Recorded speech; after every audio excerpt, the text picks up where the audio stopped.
Avísame si no se escucha bien, ¿no?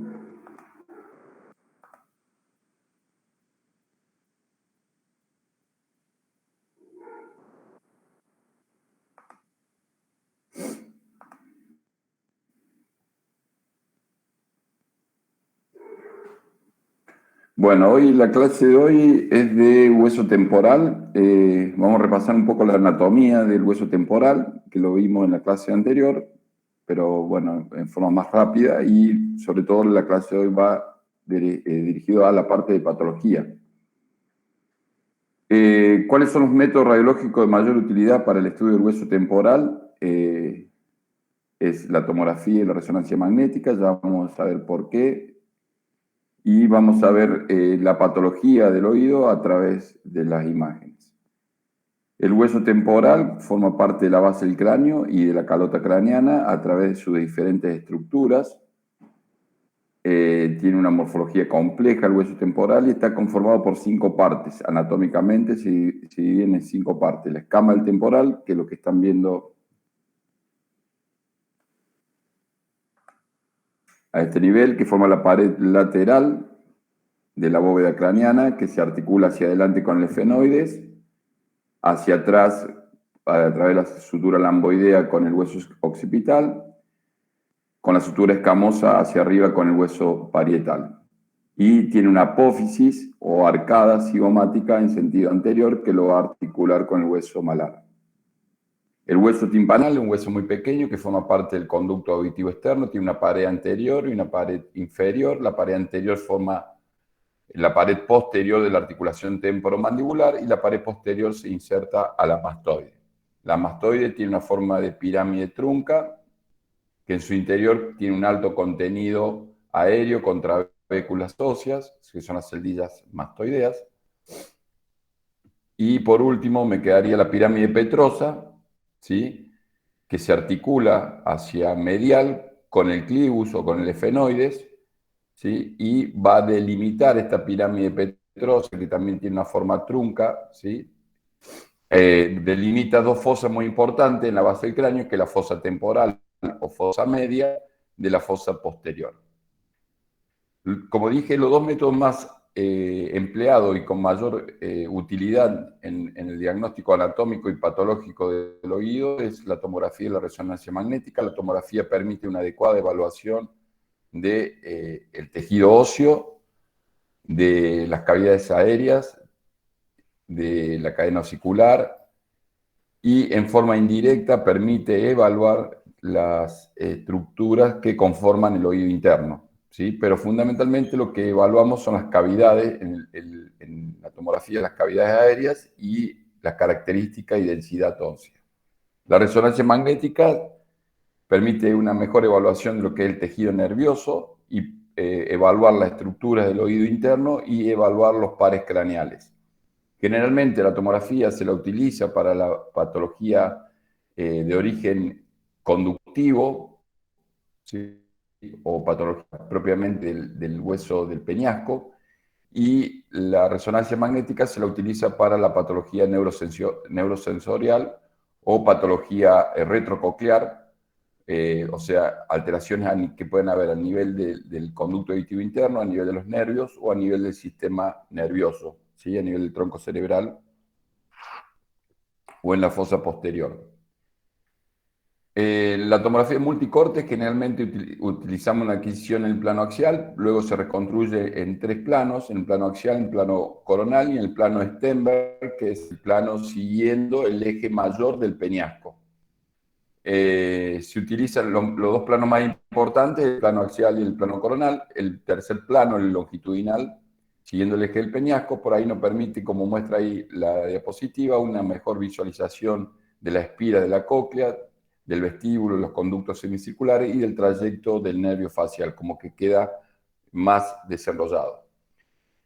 Se adquieren volúmenes, se pueden estos volúmenes después reconstruir en una workstation en forma multiplanar. Por eso es muy importante que nuestro voxel sea isotrópico. Esto quiere decir que tenga el voxel tenga las 3 medidas similares en los 3 planos del espacio, que nos permita a nosotros reconstruirlo con buena calidad en el plano axial en el plano sagital o en el plano coronal. Generalmente se utilizan cortes menores de 1 milímetro, generalmente 0,6 milímetros, matriz de alta resolución. Es muy importante cuando estudien un oído, van a ver que muchas veces van a encontrar que los oídos lo estudian en forma conjunta. Es importante estudiarlo, o sea, en la misma adquisición, tener los dos peñascos y ahí hacer un informe. Lo ideal es estudiar los oídos por separado.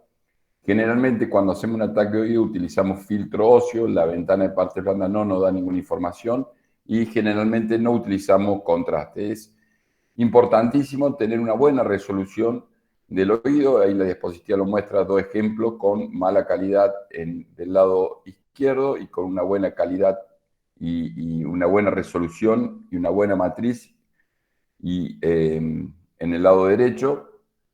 Es muy importante los filtros que se utilizan, los filtros óseos, para tener una buena calidad del peñasco. El peñasco es una estructura que tiene una complejidad anatómica muy importante, por eso es relevante tener una buena información de la anatomía. Sí, el oído se divide en 3 partes. Tenemos el oído externo, que está formado por el pabellón auricular, y el conducto auditivo externo, que finaliza a nivel de la membrana timpánica. Este tiene una porción, el conducto auditivo externo, como muestra ahí la diapositiva, tiene una porción cartilaginosa y una porción ósea. Si se fijan, la porción ósea que ustedes están viendo ahí está formado hacia abajo por el hueso timpanal, hacia afuera hacia adentro por la membrana timpánica, hacia afuera por la porción cartilaginosa, y el techo lo forma la porción horizontal de la escama del temporal. Es temporal y esta es la porción horizontal.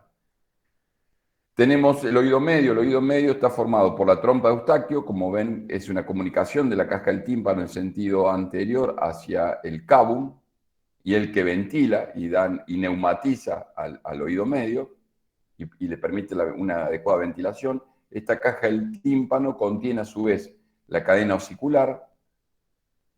Hacia atrás, a través del aditus ad antrum, se va a comunicar con el antromastoideo y las celdillas mastoideas. Todas esas estructuras, cadena osicular, caja del tímpano, trompa Eustaquio, antromastoideo y celdillas mastoideas, forman parte de lo que se conoce como oído medio, ¿sí? El oído medio está delimitado hacia afuera por la membrana timpánica y hacia adentro por la pared que lo separa de la estructura del oído interno.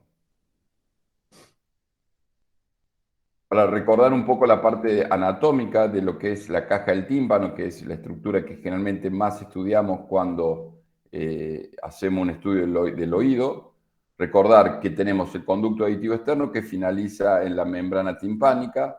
La membrana timpánica se adhiere formando la pared externa de la caja del tímpano al anillo timpánico, hacia abajo el hueso timpanal. Hacia arriba tenemos la espina de José o escutum o escudo o antemuro, como quieran llamarles, esas 4 denominaciones.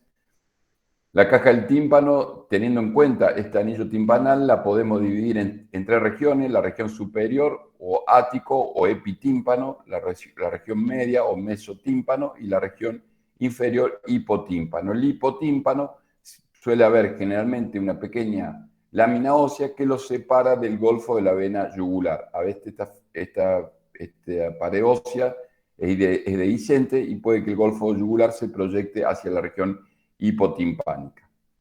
En el interior de esta caja del tímpano encontramos la cadena osicular. Fíjense que hay ligamentos suspensorios, ¿sí?, del martillo, del estribo. Esta articulación entre el martillo y el estribo se denomina incudo malleolar, y esta articulación entre la porción larga o apófisis larga del estribo, del yunque con el estribo, se denomina incudo estapedial. El estribo tiene esta forma, tiene 2 rampas con una platina y una pequeña cabeza.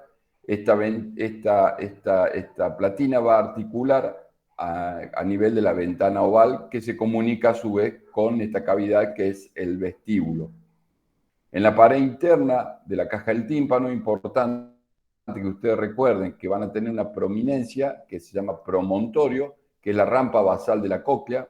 Esta vendría a ser la rampa basal de la cóclea, que va a dar una vuelta acá, que hace una prominencia sobre la caja del tímpano, se denomina promontorio.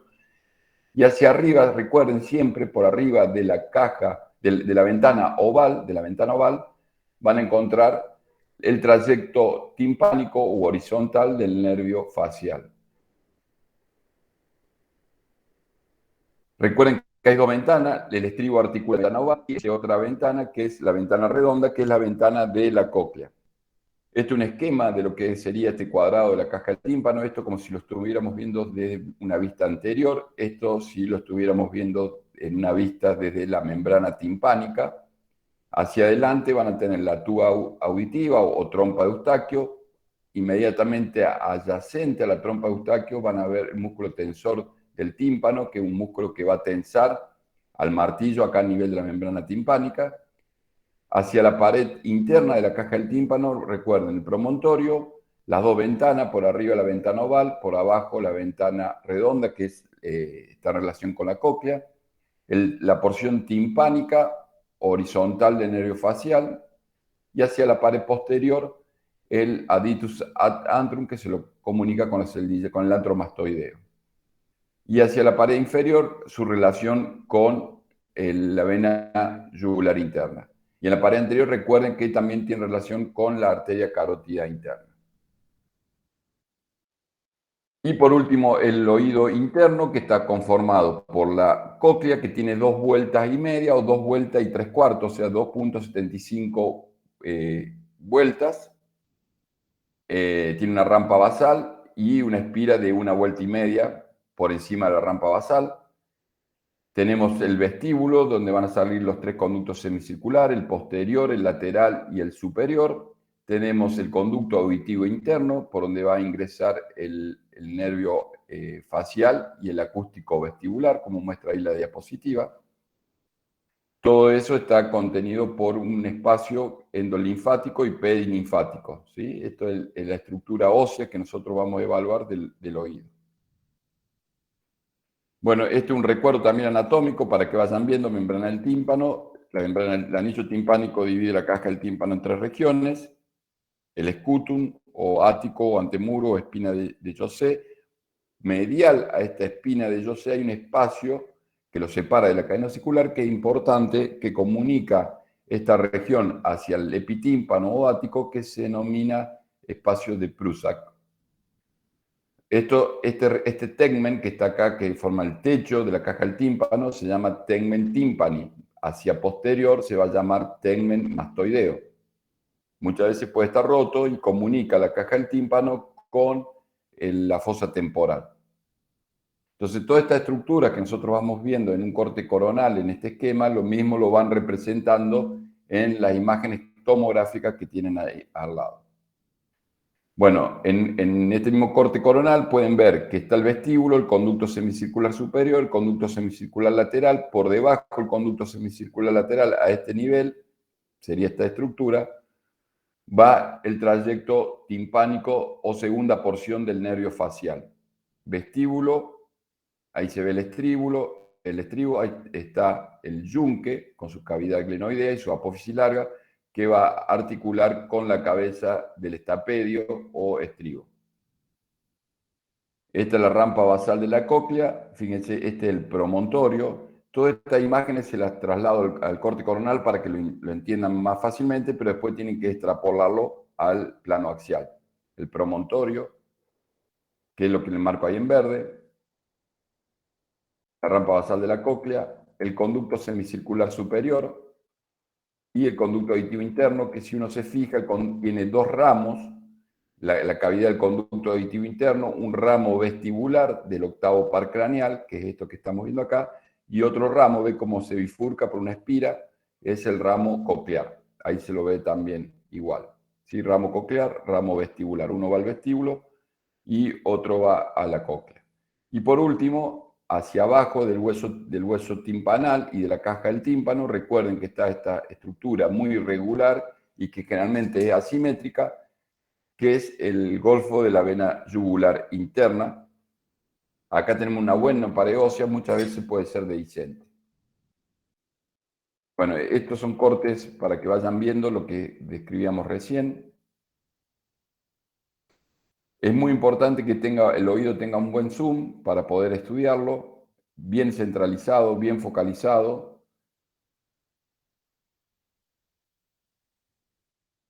Bueno, si lo llevamos, lo extrapolamos esto a los cortes axiales, este corte que pasa a nivel de la parte alta del conducto auditivo externo, hacia adelante vamos a tener el techo del ATM. Fíjense que ahí está el músculo tensor del tímpano, ¿sí? O sea que por debajo de esto vamos a encontrar una cavidad que es la trompa de Eustaquio. Viene en la caja del tímpano la cadena auricular. Vamos a encontrar a este nivel tres estructuras: el mango, el martillo, la apófisis larga del yunque y el estribo, que tiene esta platina que va a articular a la ventana, va a estar articulada en la ventana oval. Esto sería el vestíbulo. Ahí estaría saliendo el conducto semicircular posterior, conducto auditivo interno, cóclea, sería la segunda vuelta, y esta la tercera vuelta de la cóclea. Y hacia atrás tendríamos lo que es el antro mastoideo con las celdillas mastoideas. Hacia adelante, en la pared anterior, también tiene relación con el peñasco, tiene relación con el conducto carotidio.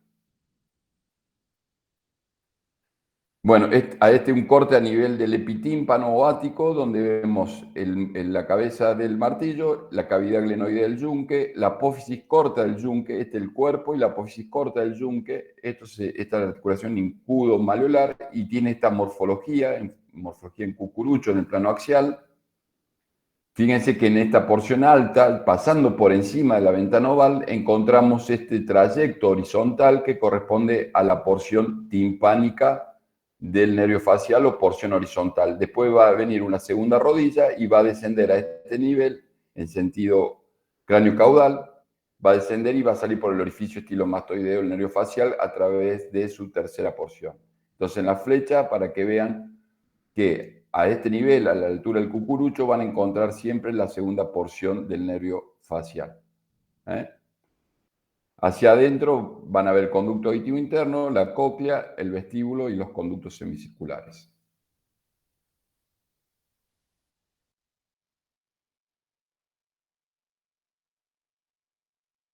Bueno, un recuerdo para que vean cómo se ve. Tenemos el acústico vestibular o nervio coclear, ¿sí? El cual se va a dividir en una rama vestibular y una rama coclear.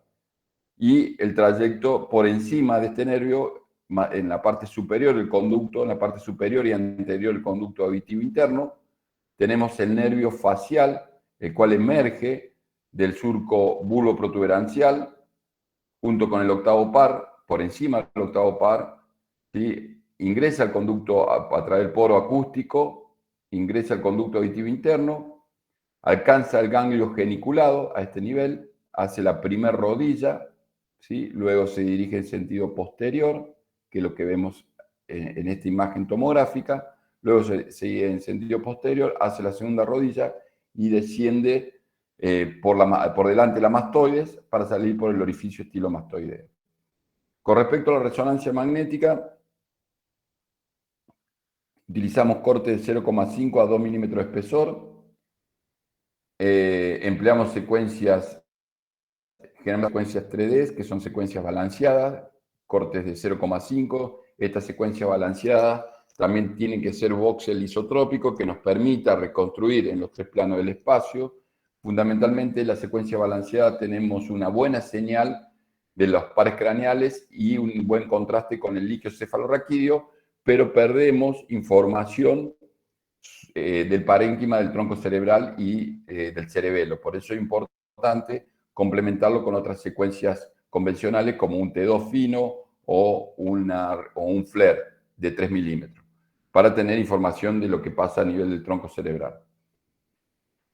El estudio generalmente se utiliza sin y con inyección de contraste. Es importante evaluar en la resonancia el tejido nervioso, la estructura vascular, el espacio líquido cefalorraquídeo y la estructura del oído interno. Generalmente se la indica la resonancia magnética cuando el médico ORL tiene duda o plantea alguna patología de origen retrococlear, o sea, neurinoma, meningiomas, neuritis o lesiones a nivel del tronco cerebral. Los dos planos más utilizados, el plano axial y el plano coronal, estos se adquieren perpendicular u horizontal al conducto auditivo interno. Bueno, este es un corte de una secuencia balanceada para que vean lo que es la región del clivus, la, la pirámide petrosa, la articulación petroclival. Esta articulación entre la punta del peñasco y el clivus se denomina articulación petroclival.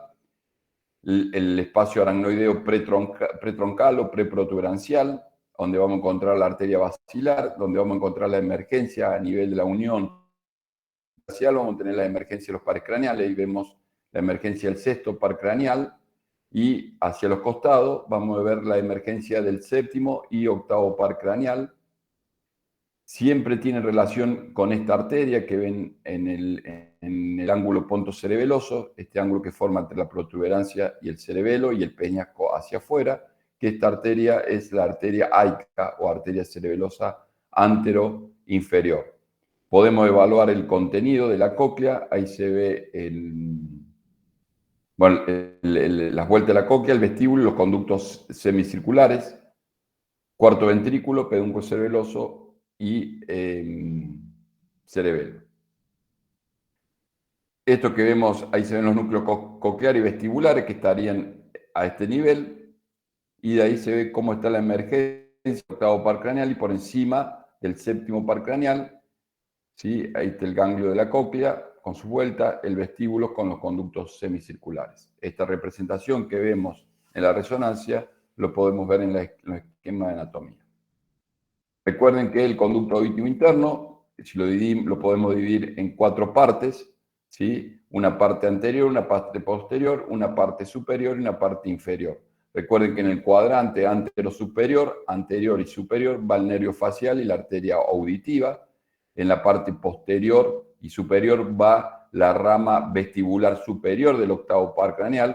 Por debajo va la rama inferior. Son estas dos estructuras que vemos en esta reconstrucción de resonancia magnética. Este es el nervio facial con el intermediario Rasberg, y hacia abajo tenemos el nervio coclear o octavo par craneal. Esto está separado por lo que es la cresta falciforme.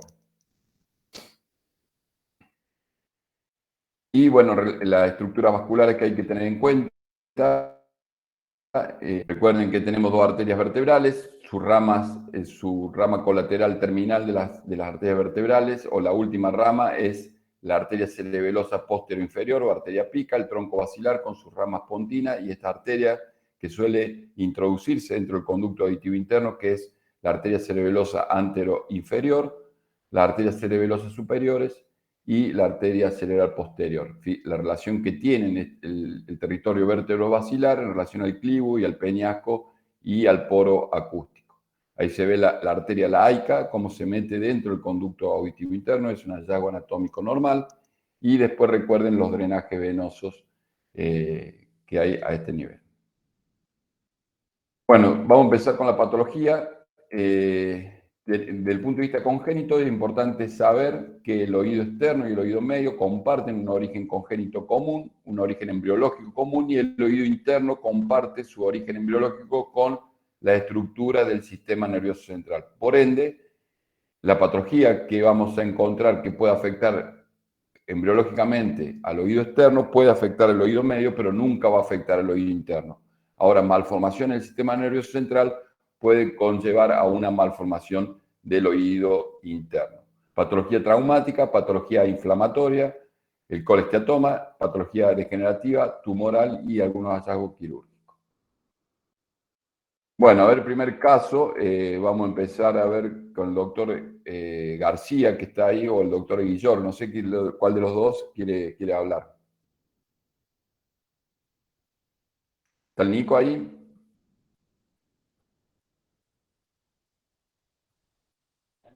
¿Qué clínica pregunta? Tiene hipoacusia, pero no saben decirnos qué hipoacusia tiene. Estamos hablando de malformaciones.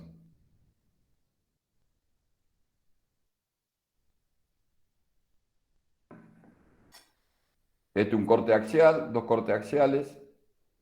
Se ve bien el oído interno, y en los cortes coronales parece que estaría la clave. ¿Qué le falta a esta región? Corta.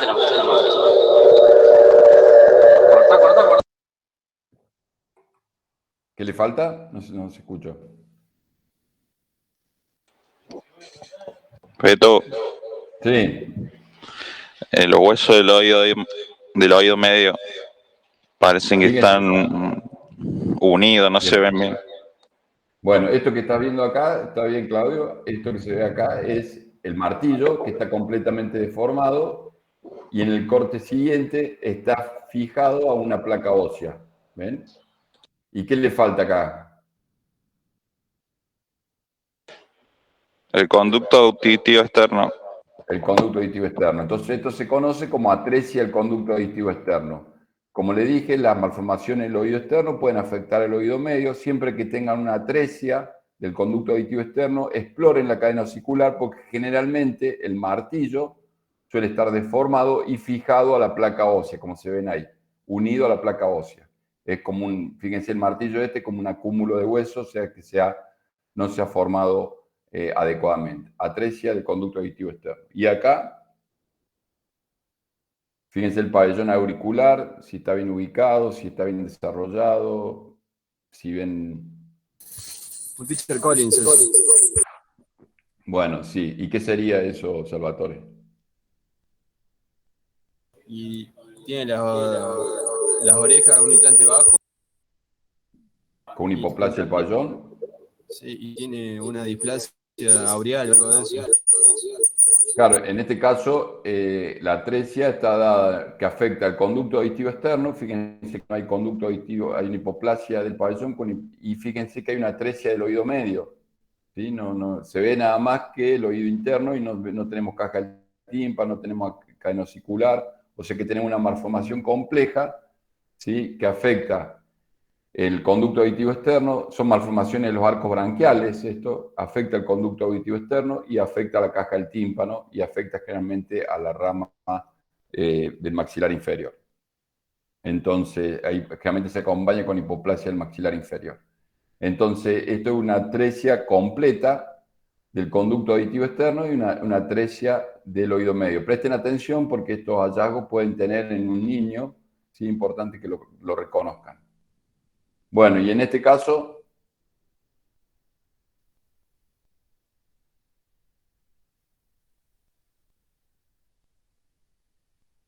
el oído derecho está bien, pero está sordo el oído izquierdo. Tenemos acá bien la cadena osicular, la caja del tímpano, parece que toda la parte del oído medio y el oído externo está bien. Ahora, ¿no le llaman nada la atención del oído interno? El oído interno, Beto.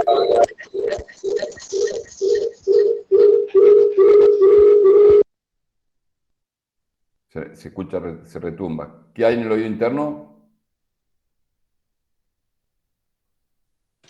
Nada, Beto. Hay una plasia de la cóclea. Fíjese que hay como un resto embriológico acá de lo que va a ser la cóclea y hay una plasia del vestíbulo y los conductos semicirculares.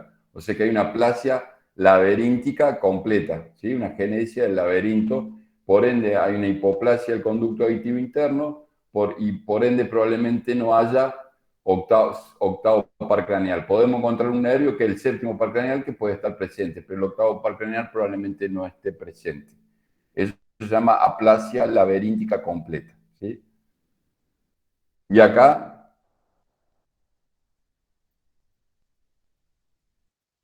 seguimos con el oído interno. Tiene una cavidad común. Una cavidad común a este nivel, una cavidad única, sí, entre la cóclea y el vestíbulo. Y acá, Es como un Mondini eso, ¿no? esto es como un Mondini, muy bien. Es una partición incompleta de la cóclea. Generalmente se acompaña con hipertensión linfática o endolinfática, por eso hay una cavidad como si fuera una cavidad única o una partición incompleta de la cóclea. Ven que no se ven las dos. Se ve a lo mejor parte de la rampa basal, pero las otras espiras no se ve. Suele haber dilatación del vestíbulo, como se ve acá, dilatación del conducto auditivo interno y suele haber dilatación del acueducto vestibular por la hipertensión endolinfática. Entonces, partición incompleta de la cóclea o hipoplasia coclear se conoce como denominada como malformación de Mondini. Hay varios tipos de hipoplasia coclear. Hay veces que la malformación del oído interno es más severa y estas dos cavidades, el vestíbulo y la cóclea, se forman en una cavidad única. Entonces, este caso ya no se llama partición incompleta, sino que se llama cavidad única. Cuando encuentren un solo saco dentro del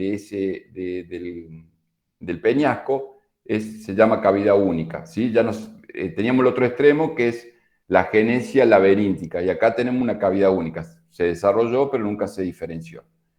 Entonces, la malformación de Mondini consta con una cóclea normal, o sea, hay una partición incompleta de la cóclea, o sea, no tiene las 2 vueltas y 3/4, 2 vueltas y media. Podemos ver a veces una sola vuelta y media, como si fuera una hipoplasia coclear, o podemos ver la región basal y después un ápice quístico, como una malformación quística, como se ve ahí.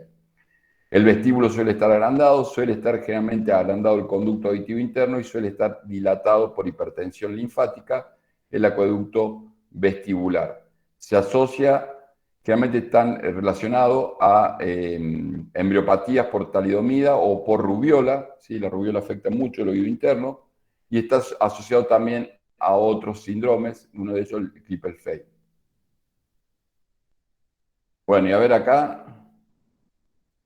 a ver si anda el video.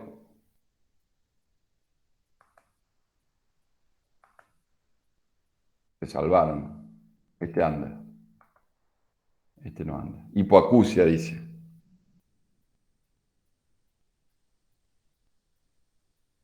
Hipoacusia. Pero no me dice qué oído, pero parece que del lado izquierdo.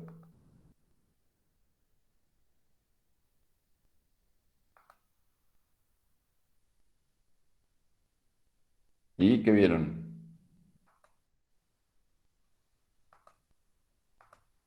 A ver, ya este anda. Ahí va el oído. Carótida, cóclea, conducto auditivo. Seguimos en el oído interno.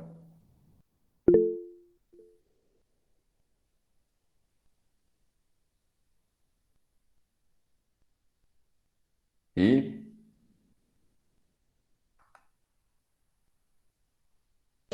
¿Tiene los nervios, Beto? Sí, los nervios los tiene. Ahí los va a ver. Quinto par craneal. Ahí salen, ¿ves? Bueno, Beto, sí. ¿puede tener una estenosis conducto auditivo interno? Claro, tiene estenosis, pero en realidad no es una estenosis, sino, a ver si lo puedo parar, es una hipoplasia del conducto auditivo interno y tiene una partición incompleta de la cóclea, también es una hipoplasia coclear, digamos. A ver si lo podemos parar. Fíjense, la cóclea tiene rampa basal, pero no tiene las 2 vueltas y media, y tiene una hipoplasia del conducto auditivo. Entonces es una forma de hipoplasia coclear también. Conducto semicircular superior, fíjense el vestíbulo, miren la cóclea cómo está formada. Tiene rampa basal, pero arriba no tiene una vuelta incompleta. Miren. Y se asocia a una hipoplasia del conducto auditivo interno. Bueno, es una hipoplasia coclear y hipoplasia del conducto auditivo interno. Las fracturas de peñasco pueden ser 2 tipos de fracturas, como muestra ahí el esquema, longitudinales y transversales. Las longitudinales, como se ve acá, generalmente producen hipoacusia de conducción o de transmisión porque pueden afectar a la cadena osicular. Rara vez, casi nunca afectan el oído interno, estas fracturas longitudinales, y rara vez afectan el nervio facial, produciendo una parálisis facial. Generalmente tienen buen pronóstico. Fracturas longitudinales se llaman así porque siguen el eje del peñasco. Entonces recuerden, estas fracturas producen hipoacusia de transmisión, casi muy rara vez afectan el nervio facial y rara vez afectan la estructura del oído interno. Fíjense, esta fractura provocó una disrupción de la articulación incudo-maleolar, una separación entre la cabeza del martillo y la cavidad glenoidea del yunque. Fractura longitudinal. La fractura transversal, este tipo de fractura es más rara, generalmente se asocia a una fractura posterior del peñasco, del hueso occipital. Esta fractura afecta el laberinto y afecta al nervio facial. ¿sí? Son menos frecuentes, perpendicular al eje del peñasco, generalmente se asocia al traumatismo occipital y produce hipoacusia neurosensorial, a diferencia de la otra que da transmisión, y afecta frecuentemente el nervio facial, ¿sí? Y lo más frecuente que van a encontrar es este tipo de fractura, esta fractura como sería conminuta o mixta, donde vamos a tener fracturas longitudinales y fracturas transversales. Esto es lo más frecuente. Recuerden evaluar si la fractura pasa por el laberinto, si pasa por el nervio facial y si la fractura compromete a la cadena vesicular.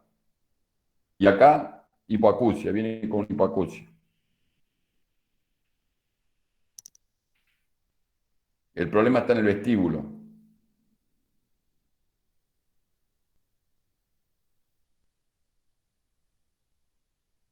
¿Qué ven dentro de la cavidad vestibular?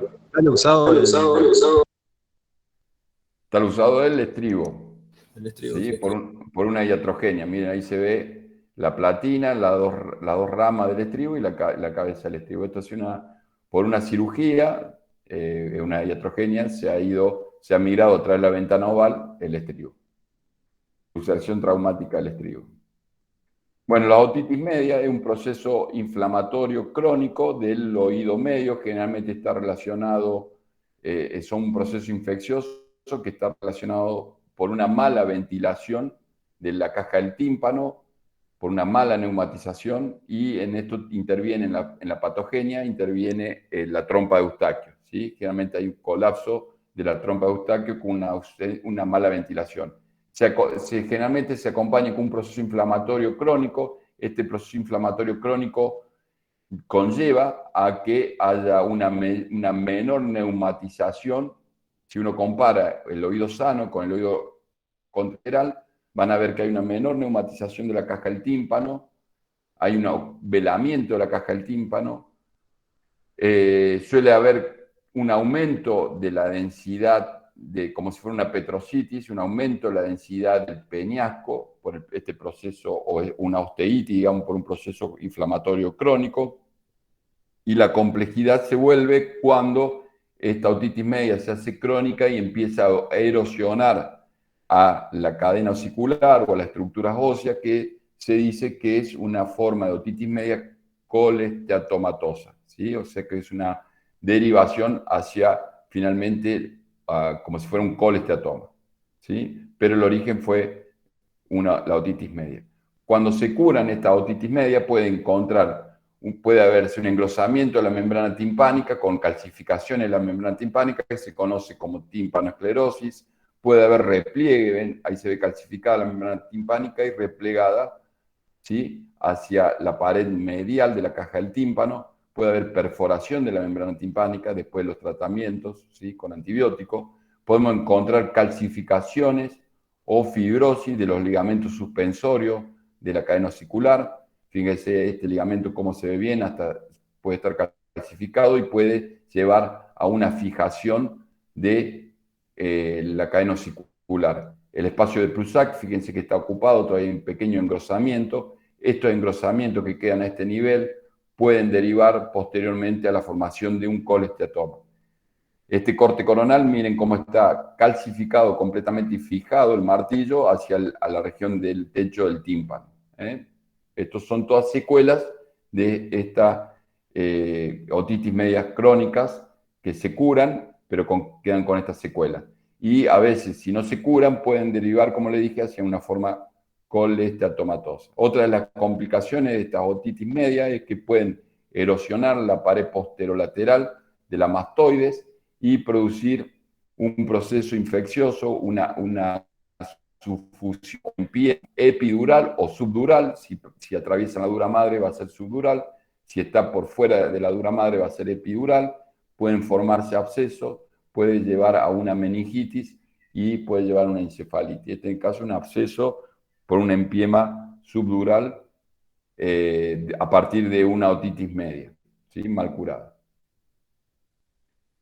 En el caso del colesteatoma, el colesteatoma es un tumor benigno, pero altamente agresivo, con gran poder erosivo. Es un tejido epitelial escamoso queratinizado, ¿sí?, son células epiteliales, un acúmulo de células epiteliales, como muestra ahí, que van a ir creciendo y a medida que van creciendo van desplazando y van erosionando. Si fuera una lesión congénita, se la conoce como quiste epidermoide, este tumor epitelial, ¿sí? Por eso se llama, hay un colesteatoma congénito, que es el quiste epidermoide, y hay un colesteatoma adquirido, que puede ser primario, sin antecedente de otomastoiditis, o secundario, que es la forma más frecuente, que la mayoría deriva de un proceso inflamatorio crónico, y este colesteatoma, a su vez, puede ubicarse en la pars flácida o en la pars densa de la membrana timpánica.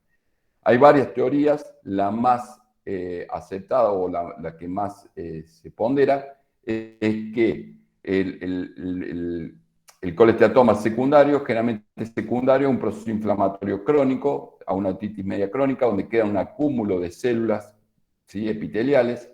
Este acúmulo de células, por una alteración de la presión de la caja del tímpano o por un efecto de masa, producen retracciones, ¿sí?, o por una retracción de la membrana timpánica, se forma una cavidad, ¿sí? Esta cavidad, en la membrana timpánica generalmente suele haber perforaciones, y esto permite que este acúmulo de células empiece a crecer en esta cavidad y se extienda hacia la caja del tímpano. Entonces, la teoría de la bolsa de retracción o invaginación con perforación de la membrana timpánica hace que este acúmulo de células crezca hacia el oído. Tenemos dos tipos de colesteatoma, el de la pars flácida, lo más frecuente es ver este tipo de hallazgo, es una lesión que se ubica en la parte superior del conducto auditivo externo y que crece atravesando la membrana timpánica hacia la región del ático, ocupando el espacio de Prusac. Suele erosionar a la cadena osicular y suele desplazarla en sentido lateral. Entonces, cuando encontramos este tipo de lesión, sepa que un colesteatoma de la pars flácida suele asociarse a erosión del escudo o escutum. Cuando encontramos esto, ya es un colesteatoma, fíjense la cadena osicular, fíjense el escutum como está completo. Ya es un colesteatoma, pero no podemos saber si ha venido de la pars flácida o de la pars tensa. Cuando el colesteatoma se encuentra en la parte medial de la membrana timpánica, medial y posterior, ¿sí?, y engloba, tiene este aspecto, son colesteatoma de la pars tensa de la caja de la membrana timpánica, y generalmente está relacionado con unos recesos, que son los recesos del seno timpánico y del nervio facial. Son dos recesos que forman la pared posterior de la caja del tímpano. Ahí siempre se van a acumular estos colesteatomas, y es el lugar donde suelen residuar frecuentemente. Bueno, este caso es un caso extenso de un colesteatoma. La resonancia magnética lo vamos a ver similar a una otitis media colesteatomatosa. La única diferencia, recuerden, que en la secuencia de difusión, el colesteatoma, que es un tumor queratinizado, suele restringir en este tipo de secuencia. Patología degenerativa del oído, la otoesclerosis. Hay otras patologías que pueden afectar en forma degenerativa el oído, la enfermedad de Pachet, la displasia fibrosa, la osteogénesis imperfecta y la osteopetrosis. La otoesclerosis es la causa más frecuente de patología degenerativa, es desconocida. Se produce una erosión y remodelación de la cápsula óptica, el hueso temporal.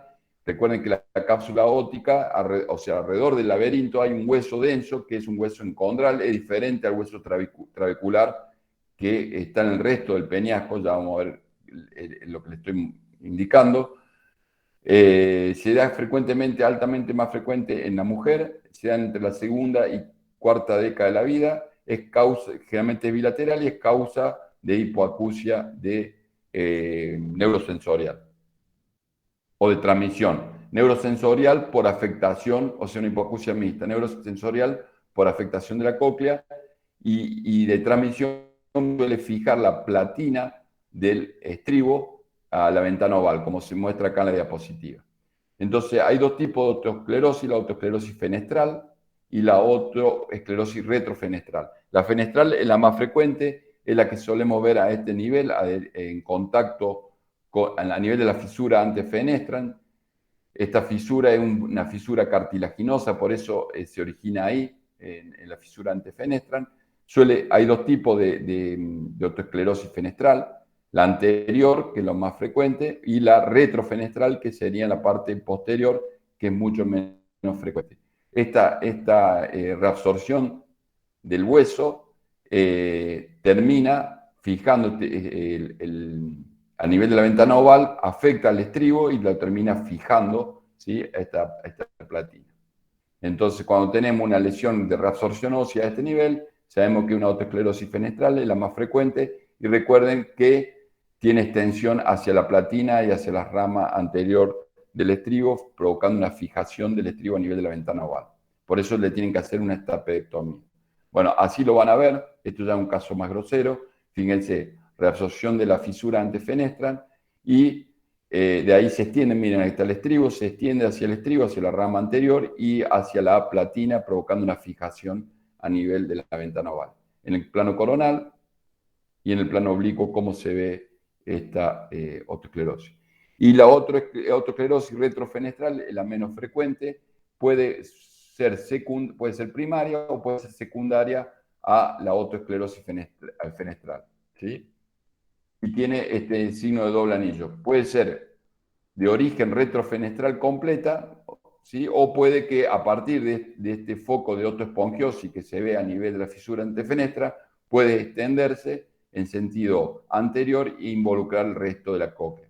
Fíjense que este hueso que rodea el laberinto se denomina hueso encondral, es un hueso óseo compacto, embriológicamente diferente de este hueso, que es un hueso esponjoso, trabecular, que tiene médula ósea grasa. Este hueso no tiene médula ósea grasa, ¿sí? Por eso este tipo de patología está relacionado con una alteración generalmente de origen congénito, con una gran carga hormonal y que afecta nada más a este tipo de hueso, el hueso encondral. Otra patología degenerativa que se ve en los buceadores son las esostosis del conducto auditivo externo, ¿sí?, y que provocan una hipoacusia de transmisión por un estrechamiento del conducto auditivo externo, como si fueran osteomas, ¿sí?, que crecen en el interior del conducto auditivo externo. La displasia fibroósea, ¿sí?, es fácil diagnosticarlo por este aspecto de tejido fibróseo. Fíjense cómo afecta el peñasco, miren cómo respeta, ¿sí?, el hueso encondral del laberinto. O sea, que afectación del hueso trabecular. La enfermedad de Pachet es raro, pero afecta también la base del cráneo y puede afectar al oído interno. La osteopetrosis, ¿sí?, un caso que tuvimos en el sanatorio, lleva a la obliteración de todas las cavidades aéreas y a obliteración de la estructura del laberinto. La artritis reumatoidea puede afectar también cambios degenerativos por la artritis a nivel del cóndilo y pueden, si uno se fija, tiene afectación también del estribo. Puede afectar también la estructura del oído interno, la artritis reumatoidea. Este es un ejemplo de un paciente que tiene pérdida de líquido cefalorraquídeo. ¿Alguien sabe ver dónde está la fístula? Un oído posquirúrgico con pérdida de líquido cefalorraquídeo.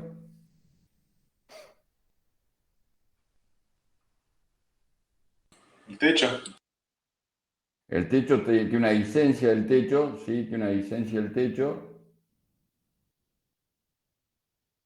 Y la pérdida está ahí. Recuerden siempre cuando tengan fístula, líquido cefalorraquídeo, que pueden venir de alguna de las ventanas, o por un colesteatoma, por una otitis media o por cambio postquirúrgico, puede erosionarse el conducto semicircular lateral. Entonces recuerden mirar siempre el conducto semicircular lateral. Bueno, este es un ejemplo de una laberintitis y una osificación de la cóclea. Fíjense que está completamente osificada la rampa basal de la cóclea.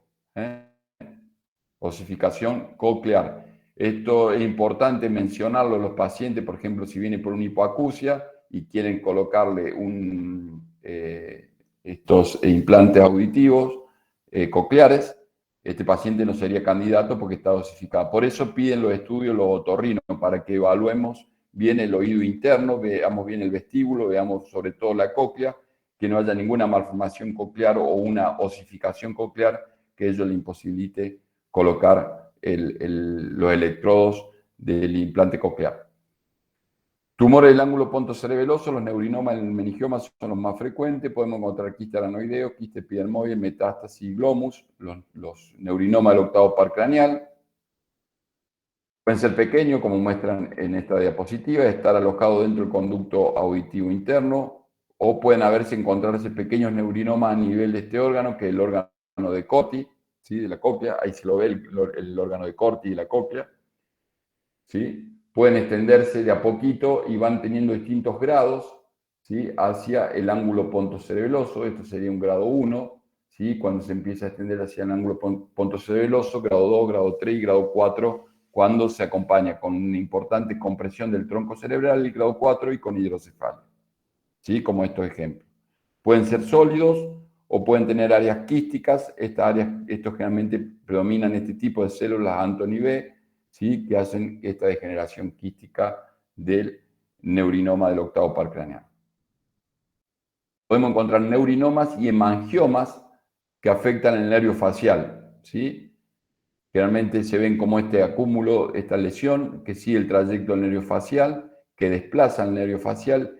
Podemos hacer diagnóstico diferencial con un colesteatoma, sí, podría ser un colesteatoma. Por eso es importante completar este estudio con resonancia magnética. Fíjense cómo realza con la inyección de contraste. Neurinoma del séptimo par craneal o hemangioma del séptimo par craneal también están descritos.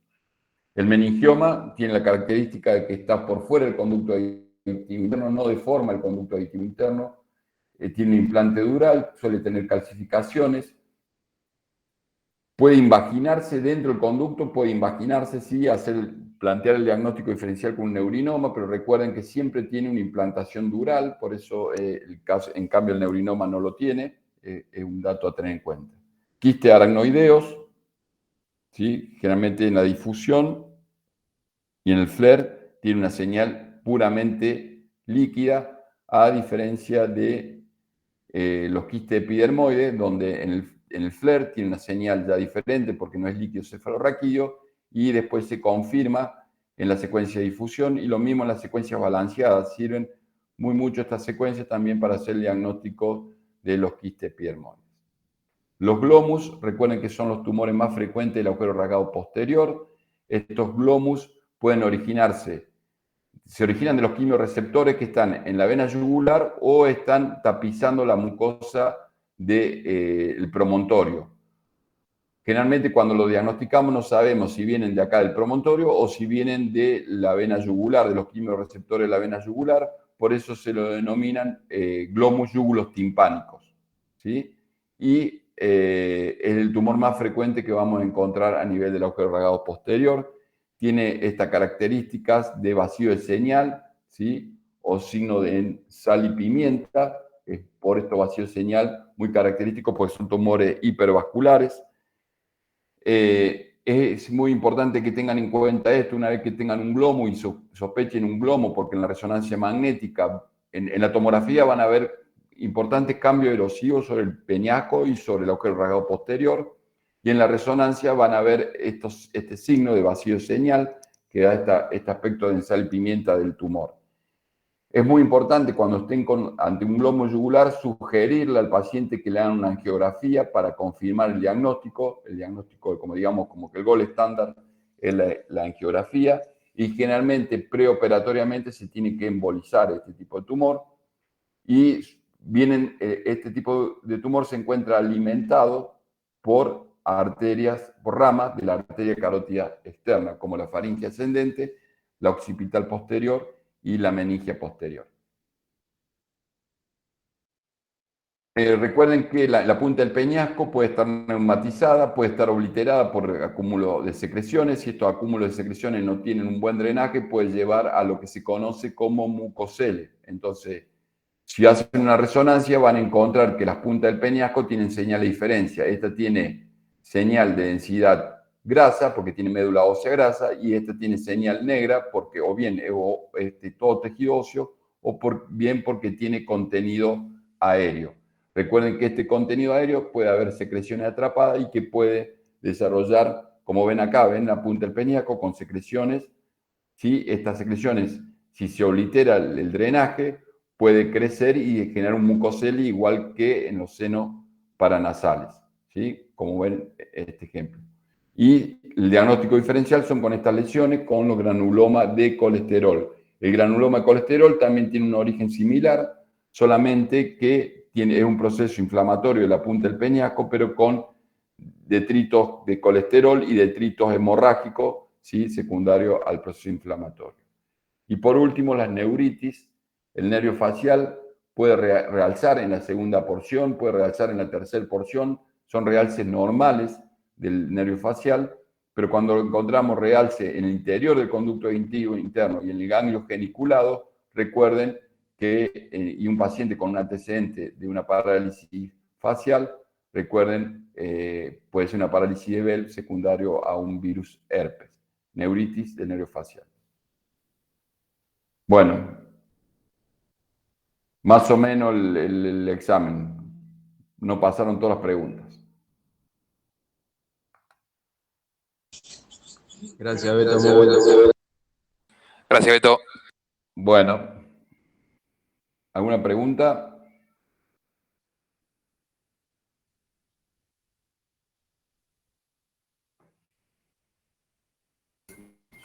El Guillor está en coma.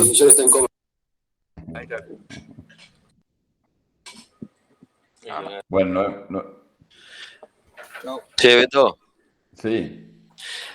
no, una pregunta, porque viste que muchas veces mandan los estudios para hacerla con sospecha de autoesclerosis y clínicamente lo tienen muy marcada la sospecha de autoesclerosis y nosotros muchas veces tomográficamente no vemos nada. No necesito comentarle a los chicos de que eso es frecuente también de que pase en la práctica. Claro, eso es cierto. Muchas veces nos mandan con el diagnóstico de osteosclerosis y por los estudios audiométricos tienen características de una osteosclerosis, nosotros la tomografía es normal. No encontramos. Pero eso no lo descarta a ellos clínicamente que el paciente tenga una autoesclerosis. Muchas veces esos pacientes los controlan, los tratan y repetir al tiempo una tomografía. Si no ven signos de autoesclerosis en la tomografía, muchas veces ellos lo operan y encuentran el foco de autoesclerosis en la ventana oval y fijado con fijación del estribo. Son cambios muy pequeños que nosotros a veces en la tomografía no llegamos a ver. Pero generalmente lo terminan operando esos pacientes, ¿no? Porque tienen una hipoacusia de transmisión y tienen alta sospecha. Sí, Beto, cuando se hace el protocolo de rezo, ¿conviene hacerle una angio? Por el tema de alguna carótida aberrante o algo de eso. No, generalmente cuando hacemos un protocolo de rezo no hacemos angios, a no ser que nos pidan o a no ser que veamos alguna malformación. En el caso, por ejemplo, hay una malformación congénita que menciona Salvatore, que es el trayecto aberrante de la arteria carótida interna, que es muy infrecuente, que generalmente suele ser unilateral, y es que la carótida interna en su curso atraviesa la región de la caja del tímpano, ¿sí? Porque tiene un trayecto aberrante, no va por delante de la caja del tímpano como frecuentemente vemos, y va por la caja del tímpano. Y eso, bueno, es un hallazgo muy infrecuente, pero hay que informarlo y tenerlo en cuenta porque el otorrino tiene que conocerlo porque puede ser una causa diatrogenia, ¿no? Que tenga, por una punción timpánica, pueden erosionar, por ejemplo, cuando el otorrino hace un examen de la membrana timpánica, va a encontrar una masa pulsátil posterior a eso que corresponde a la carótida interna. O otras veces el yugular que se proyecta hacia el interior de la caja del tímpano. Son las dos estructuras vasculares. Siempre que evalúen un oído, miren el recorrido de la vena yugular interna, del agujero rasgado posterior, y miren el trayecto que lleva la carótida interna.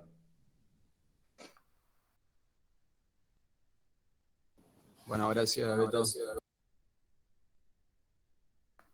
Bueno, hay muchas cosas más, pero no nos da el tiempo. Así que gracias a ustedes. Nada más, pues. Chao.